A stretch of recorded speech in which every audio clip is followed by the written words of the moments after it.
तो अभी तक हम देख लिए हैं what is dipole moment and how it is affecting ionic character in A covalent molecule. सब अभी हम देखेंगे क्या, that is about dipole moment in A molecule. हम किसके बारे में देखेंगे? मॉलिक्यूल में देखेंगे, कंप्लीट मॉलिक्यूल में। तो अभी तक हम देखे थे किसमें? एक कोवैलेंट बॉन्ड में देखे थे। अभी कोवैलेंट बॉन्ड में एक मॉलिक्यूल में तो बहुत ज़्यादा एक से ज़्यादा कोवैलेंट बॉन्ड हो सकता है, तो सबको मिला के देखेंगे कैसे हो सकता है। तो सबसे पहले देख लें किसके लिए, dipole moment in a diatomic molecule के लिए हम देखेंगे। अच्छा, डाई एटॉमिक मॉलिक्यूल दो टाइप का होता है। क्या क्या होता है? एक होता है होमो एटॉमिक मॉलिक्यूल और एक होता है hetero atomic molecule. What is homo atomic molecule? Homo atomic molecule का मतलब होता है कि जो उसमें बस एक ही टाइप का एटॉम होंगे। Let's suppose like a type का एटॉम होंगे। इसमें क्या हो जाएगा फिर? देखिए एग्जांपल क्या हो जाएगा, like H like oxygen double bond O, like nitrogen N triple bond N. ये सब को हम क्या बोलते हैं? होमो एटॉमिक मॉलिक्यूल्स बोल देते हैं। अच्छा, इफ इसमें दोनों मॉलिक्यूल दोनों एटम सेम है तो दोनों का इलेक्ट्रोनेगेटिविटी सेम होगा, तो there will be no dipole. तो इसमें ऑब्वियसली जो म्यू आ जाएगा, कल क्या आएगा, जो म्यू आएगा वो क्या आ जाएगा?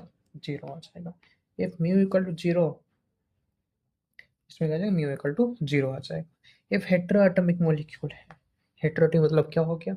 इसमें अलग अलग एटम तो होंगे। इसमें क्या होंगे? दो अलग अलग एटम होंगे। ये है, लेट्स सपोज वाले क्या होगा? बी होगा। तो ऑब्वियसली इसमें अभी क्या होगा बताओ? ऑब्वियसली इसमें कुछ ना कुछ, मतलब mu does not equal to zero, मतलब इसमें कुछ ना कुछ डाइपोल मोमेंट रह जाएगा। तो this is for diatomic molecules. अब हम किसके लिए देखेंगे? जो सबसे इंपॉर्टेंट है, that is dipole moment in poly atomic molecule. देखते हैं पॉली एटॉमिक मॉलिक्यूल के लिए। जब उसमें एक लाइन लिखा तो अच्छे से देखना, इसके क्या लिखा हुआ है बताओ। Net dipole moment in A poly atomic molecule is the vector sum of individual dipole moment of bonds. मतलब जितना भी एक मॉलिक्यूल में जितना भी डिफरेंट टाइप ऑफ बॉन्ड्स होगा, सबका जो डाइपोल मोमेंट का जो वेक्टर सम होगा उसको हम क्या बोलेंगे? नेट डाइपोल मोमेंट बोलेंगे। चलो एग्जांपल लेकर समझते हैं कैसा होगा। लेट्स सपोज ये एक ए एटम है, इसमें भी दो एटम लगे हुए हैं, एक बी लगा हुआ है और एक क्या लगा हुआ है? सी लगा हुआ है। लेट्स सपोज, और हम क्या देख रहे हैं कि दोनों का, अच्छा लेट्स सपोज इसका डायरेक्शन कैसा है? कुछ इस तरफ है और इसका डायरेक्शन कुछ इस तरफ है डाइपोल मोमेंट का। लेट्स सपोज इसका जो म्यू 1 है डाइपोल मोमेंट और ए सी वन का डाइपोल मोमेंट कितना है? म्यू 2 है। तो बोल रहे हैं इन दोनों का जो फाइनल, ये तो a mu 1 is the dipole moment of A B one and mu 2 is the dipole moment of A C one. ये ए सी वन का म्यू 2 है, ए बी वन का म्यू 1 है। तो फाइनल डाइपोल मोमेंट कितना आएगा? तो वो हम कैसे निकालेंगे? That is the vector sum of this mu 1 and mu 2।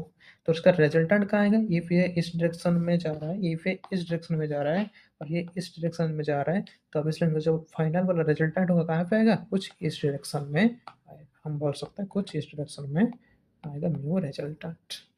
तो कैसे निकालेंगे? वेक्टर सम का फॉर्मूला क्या होता है? तो म्यू रिजल्टेंट इक्वल टू क्या हो जाएगा? Mu 1 square plus mu 2 square plus क्या हो जाएगा?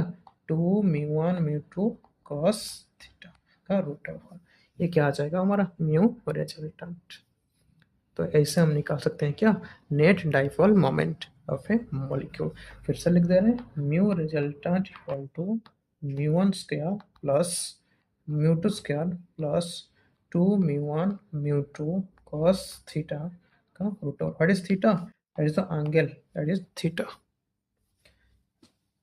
तो देखो ध्यान से, तो इफ नेट डाइपोल मोमेंट कितना आ रहा है? जीरो आ सकता है, नहीं तो क्या आ सकता है? जीरो नहीं आएगा। इफ नेट डाइपोल मोमेंट कितना आ रहा है? जीरो आ रहा है, उसको हम क्या बोल देंगे? Polar molecule. क्या बोल देंगे? Polar molecule. If net dipole moment zero नहीं आ रहा है, उसको हम क्या बोल देंगे? Non polar molecule. तो नॉन पोलर मॉलिक्यूल अलग है, नॉन पोलर बॉन्ड अलग है। पोलर मॉलिक्यूल अलग है, पोलर बॉन्ड अलग है। इस चीज का ध्यान रखना, दोनों चीज डिफरेंट। क्लियर हुआ? अब नेक्स्ट चलते हैं।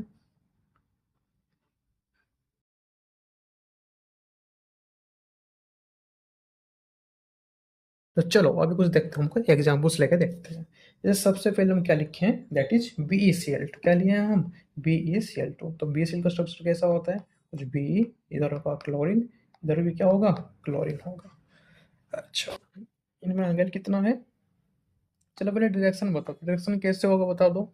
इट इसमें डायरेक्शन होगा, क्लोरीन इज मोर इलेक्ट्रोनेगेटिव, तो इस तरफ इधर से होगा और इधर भी कैसे होगा, कुछ क्लोरीन के तरफ ही डायरेक्शन होगा। तो इन दोनों के बीच में एंगल कितना है, हमको दिख रहा है कितना है, 180 डिग्री है। इफ 180 डिग्री होगा तो बताओ व्हाट विल बी फॉर,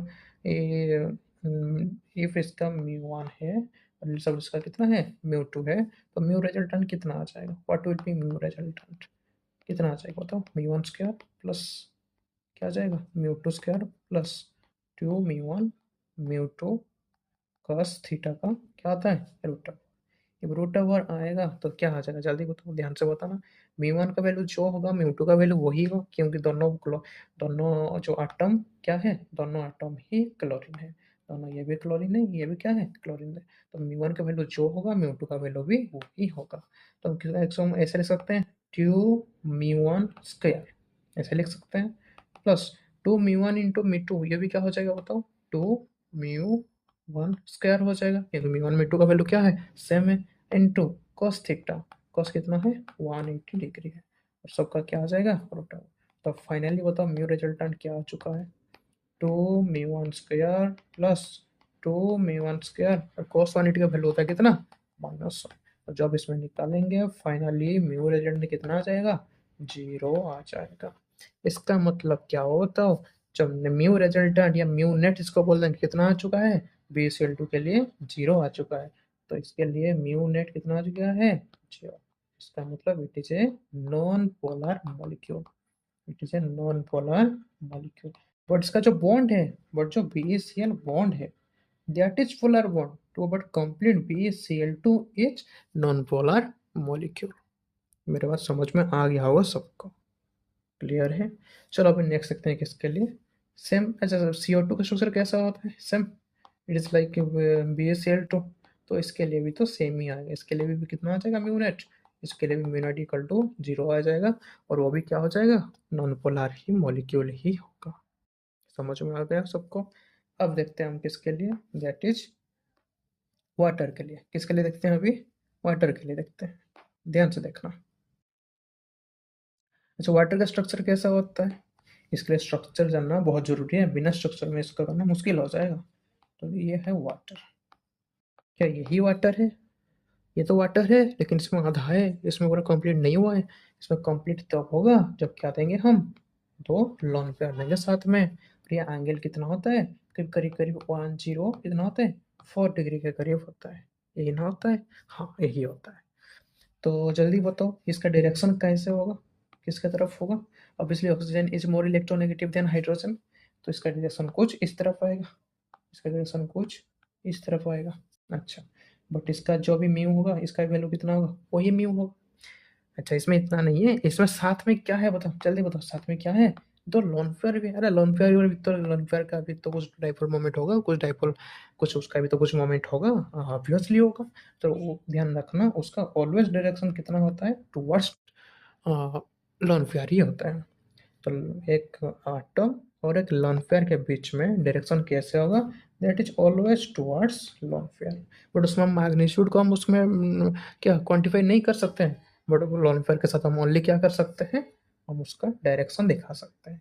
इसमें ध्यान से देखना, इसमें ध्यान से देखो, ये ध्यान से देखो, ये भी उसी तरफ जा रहा है, ये भी इस तरफ जा रहा है, और दोनों लोन पेयर भी किस तरफ जा रहा है, ऊपर की तरफ जा रहा है। तो इसमें तो कोई कैंसिल होने वाला चीज है नहीं, समझ में आ रहा है बात।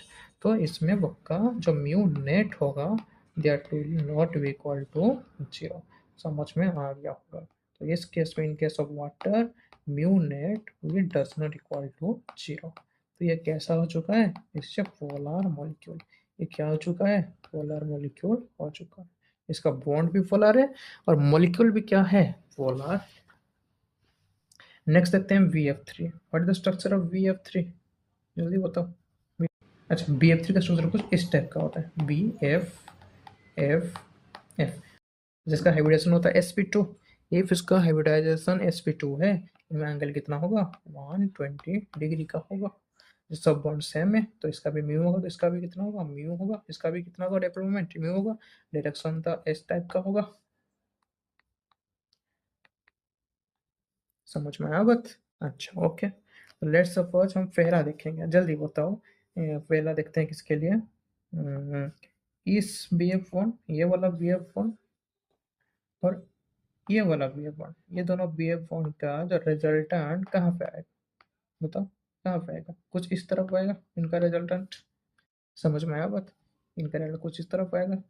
फिर ये आ चुका है म्यू रिजल्टेंट 1, है ना, म्यू रिजल्टेंट 1 आ गया है। तो इस वाला म्यू रिजल्टेंट 1 अब किसका देखेंगे, इस BF को देखेंगे। देखेंगे तो ये कम्प्लीटली क्या है, 180 डिग्री में है। अभी देखें तो 180 डिग्री जब भी आएगा और दोनों का जब वैल्यू सेम होता है, इस कंडीशन में म्यू नेट क्या आ जाएगा, फिर 0 आ जाएगा। क्या आ जाएगा? 0 आ जाएगा। तो ये भी क्या बन चुका है, it is also a non polar molecule. Clear हो गया बात? इसका मतलब क्या हुआ? इसका मतलब बहुत सिंपल है, जितना भी सिमेट्रिकल मॉलिक्यूल्स होते हैं मैक्सिमम केस में, all are non polar in nature.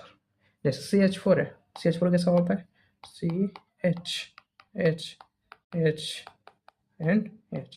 तो this is also symmetrical molecule. तो पक्का इसका लिए भी म्यूनेट कितना होगा, 0 ही होगा।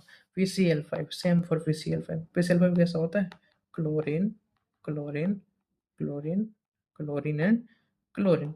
एंड इसका स्ट्रक्चर क्या होता है, TPP स्ट्रक्चर बोलते हैं। कौन सा स्ट्रक्चर बोलते हैं, TPP स्ट्रक्चर बोलते हैं। ध्यान से देखना है इसमें। अरे ऊपर की तरफ जितना है नीचे की तरफ उतना है, कैंसिल, फर्स्ट थिंग कैंसिल हो गया। अच्छा, अब देखो इसका इधर था, इसका इधर था, तो इन दोनों का रिजल्टेंट कहाँ आएगा, कुछ इधर आएगा। समझ में आ रहा है बात? इनका रिजल्टेंट कुछ इधर आएगा। तो अब देखो, अब इसका देखो, ये जो रिजल्टेंट आया है और ये क्लोरीन है, ये दोनों क्या हो जाएंगे, 180 डिग्री में है। तो वो दोनों भी कैंसिल होकर क्या हो जाएंगे, फिर mu net equal to finally क्या आ जाएगा, 0 ही आएगा। अच्छा, इसको हम डिराइव कर सकते हैं, कोई ज़रूरत नहीं है। पूरा ऐसे जैसे निकाले थे अभी, μ1² μ2² करके कर सकते हैं, सेम आएगा। ठीक है, हाँ। तो चलिए दोस्तों, फिर नेक्स्ट देखते हैं कुछ सम इम्पोर्टेंट डाइपोल मोमेंट का ऑर्डर्स, जिसको हमको याद ही रखना है। उसके कंसेप्ट भी हम दो तुमको बता देंगे, लेकिन इसको हम याद भी रखना है। ऐसे पहला है HF, HCl, HBr, HI।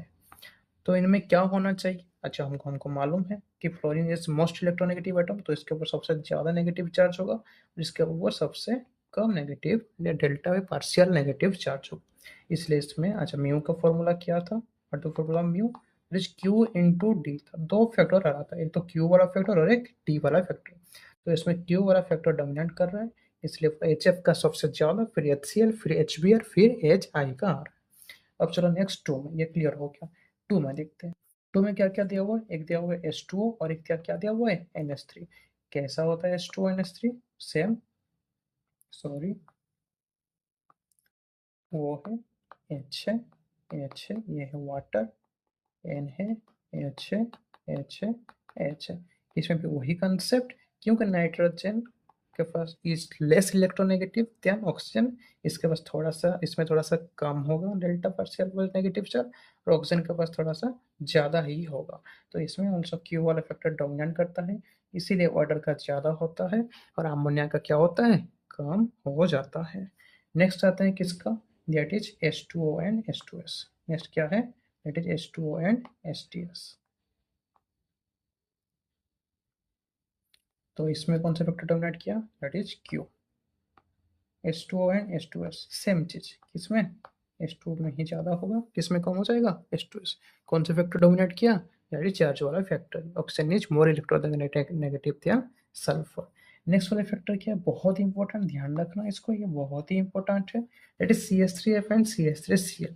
तो इसमें तो फ्लोरीन का इलेक्ट्रोनेगेटिविटी ज़्यादा है, तो इसमें फ्लोर CH3F का ज़्यादा होना चाहिए था, CHCl का कम होना चाहिए था। बट ऐसे ना हो के इसमें क्या हुआ है, देखो इसके ऊपर ठीक उल्टा हुआ है, CH3Cl का ज़्यादा है, CH3F का कम है। ऐसे क्यों हुआ, इसमें कौन सा फैक्टर डोमिनेट किया, डी वाला फैक्टर, डिस्टेंस वाला फैक्टर। ये तो, और कौन सा, इसको क्या बोलते थे हम, चार्ज सेपरेशन वाला फैक्टर डोमिनेट किया है। तो ये कंप्लीट ऑर्डर देखेंगे तो कैसा हो जाएगा, सबसे ज़्यादा CH3Cl, फिर CH3F, फिर CH3Br, फिर क्या होगा, CH3I। अच्छा, बिटवीन CD3F एंड CH3F किसका ज़्यादा होता है, CD3F का ज़्यादा होता है, that is due to more electronegativity of D। Clear है बात मेरे? अच्छा, नेक्स्ट देखते हैं बहुत दो इम्पोर्टेंट, बहुत ही इम्पोर्टेंट है। एक होता है NH3 और एक होता है NF3। ठीक है, बार बार ये क्वेश्चन में आया हुआ है। इसमें तो ऑलरेडी NH3 का और NF3 का स्ट्रक्चर बना हुआ है। अच्छा, एक हम देखेंगे between N and H which is more electronegative. N is more electronegative, तो इसका डायरेक्शन कैसा होगा, कुछ इस टाइप का डायरेक्शन होगा। समझ में आया, सबका डायरेक्शन ऑफवर्ड होगा। अच्छा, बिटवीन जो मैं बता बिटवीन नाइट्रोजन एंड लोनफेयर डायरेक्शन कैसे होगा, ऑब्वियसली वो भी कैसा होगा, ऑफ साइड ही होगा। अच्छा, अब आ जाओ किस में, अब आते हैं हम NF3 में आ जाते हैं। जल्दी बताओ, between N and between F which is more electronegative, fluorine is more electronegative. ये fluorine is more electronegative, direction कैसा होगा, कुछ इस टाइप का डायरेक्शन होगा, है ना। अच्छा, और लोन फेयर तो वो तो ऊपर की तरफ ही होगा। तो इसमें हो क्या रहा है, ध्यान से देखना। तो इसमें जो चारों है, इसमें जो चार है सब, इसमें चारों एक ही तरफ ही अलाइंड है, चारों डायपोलमेंट अपवर्ड की तरफ ही अलाइंड है। और इसमें क्या हुआ NF3 में, इसमें एक तो अपवर्ड है और तीन कैसा है, डाउनवर्ड है। इसमें कैसा थे, सब कैसा थे, अपवर्ड थे। तो इसमें डाइपोल मूवमेंट ओवरऑल बढ़ रहा है, और इसमें क्या हो रहा है, थोड़ा सा कहीं ना कहीं थोड़ा सा कैंसिल हो जा रहा है। इसीलिए NH3 का ज़्यादा होता है किससे, NF3 से। ध्यान रखना, NH3 का ज़्यादा हुआ किससे, NF3 से।